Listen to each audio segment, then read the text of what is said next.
हम्म। तो आज हम बात कर रहे हैं रॉबर्ट ग्रीन की एक बहुत मशहूर लेकिन हाँ उतनी ही विवादित किताब पर। आई एक समीक्षा की किताब है शक्ति के 48 नियम। हाँ, द 48 लॉज ऑफ पावर हम्म। काफी चर्चा में रहती है ये। बिल्कुल।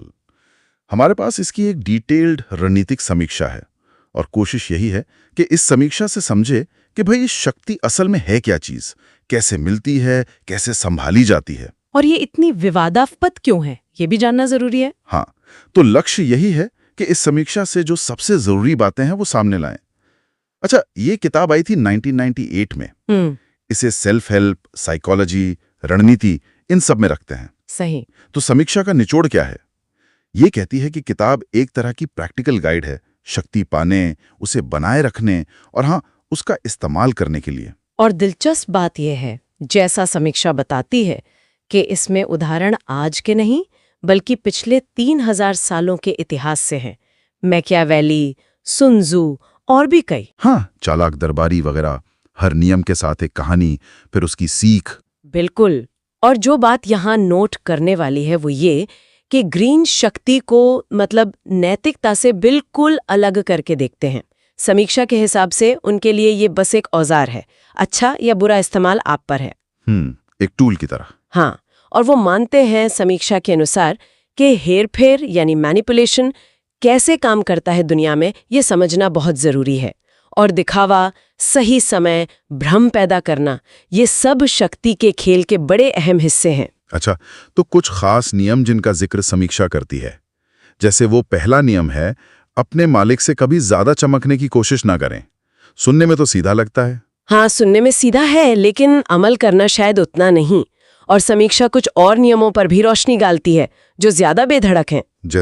जैसे 15वां नियम, अपने दुश्मन को पूरी तरह कुचल दें, या फिर वो 33वां, हर व्यक्ति की दुखती रग खोजे, मतलब उसकी कमजोरी। अरे बाप रे, ये तो काफी डायरेक्ट हैं। हाँ, और एक और है 48वां, रूपहीनता अपनाएं, मतलब पानी की तरह बन जाओ, कोई एक रूप मत रखो ताकि कोई आपको पकड़ न सके। ये नियम दिखाते हैं कि किताब कितनी खरी खरी बात करती है। तो जाहिर है ये बातें कुछ लोगों को चुभ सकती हैं, लेकिन समीक्षा इसकी कुछ खूबियां भी बताती होगी, इतनी पॉपुलर जो है। हाँ, बिल्कुल। समीक्षा मानती है कि इसमें कालातीत ज्ञान है, मतलब ऐसी बातें जो समय के साथ बदलती नहीं। व्यापार हो, राजनीति हो, यहाँ तक कि रोजमर्रा की सामाजिक जिंदगी, इसके सिद्धांत कहीं ना कहीं दिख जाते हैं। और शायद लिखने का अंदाज। हाँ, ग्रीन का कहानी कहने का तरीका इसे पढ़ने लायक बनाता है। समीक्षा ये भी मानती है कि ये किताब शक्ति की एक कड़वी पर शायद सच्ची तस्वीर दिखाती है, जैसी वो है, न कि जैसी होनी चाहिए। लेकिन इसी यथार्थवाद की वजह से आलोचना भी होती होगी। समीक्षा इस बारे में क्या कहती है? जरूर होती है, और समीक्षा इस पर खुलकर बात करती है। कहती है कि इसे बहुत ज्यादा सिनिकल, मतलब निराशावादी और चालाकी भरा माना गया है।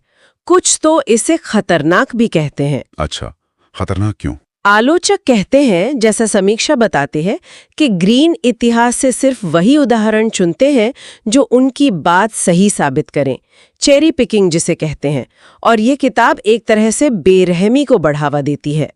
और रिश्तों के बारे में, निजी रिश्तों में इन नियमों के इस्तेमाल? हाँ, ये एक बहुत बड़ा सवाल है जो समीक्षा उठाती है। क्या ये नैतिक रूप से सही है? यही जो तनाव है ना व्यावहारिकता और नैतिकता के बीच, यही इस किताब के विवाद का जड़ है समीक्षा के मुताबिक। तो फिर ये किताब असल में है किसके लिए समीक्षा के हिसाब से? समीक्षा का इशारा साफ है, ये उन लोगों के लिए ज्यादा काम की हो सकती है जो लीडर है, उद्यमी है, या जहां बहुत कंपटीशन है वैसे माहौल में है। और किसके लिए नहीं है? जो लोग जिंदगी में कोई नैतिक या आध्यात्मिक गाइडेंस ढूंढ रहे हैं, उनके लिए शायद ये नहीं है। दिलचस्प है कि इतनी आलोचना के बाद भी समीक्षा इसे रेटिंग अच्छी देती है। हाँ, 4.5 स्टार्स, और इसे शानदार, उत्तेजक और व्यवहारिक गाइड कहती है। लेकिन सबसे जरूरी बात जो समीक्षा से निकल कर आती है वो ये है क्या? कि चाहे कोई इन नियमों को माने या न माने, इन्हें समझना जरूरी है ताकि ये पता चले कि दूसरे लोग इनका इस्तेमाल कैसे कर सकते हैं, आपके खिलाफ भी।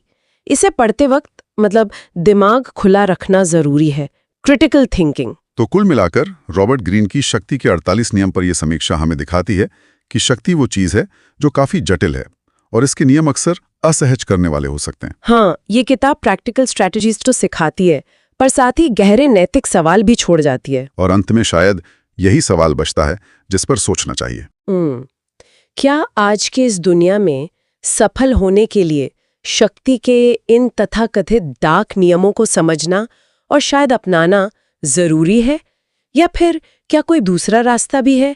सहानुभूति का, पारदर्शिता का, नैतिकता का, क्या वो रास्ता भी उतना ही प्रभावी हो सकता है? शायद इस पर गौर करना चाहिए।